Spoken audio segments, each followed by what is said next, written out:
Hi, in front of me is Nokia 2.4 and today I would like to show you how you can use split screen view on this device.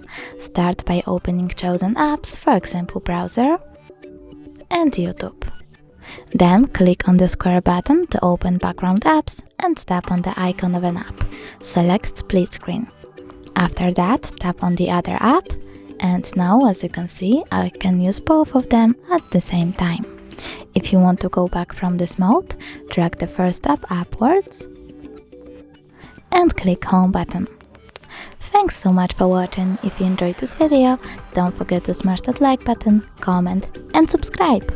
Bye!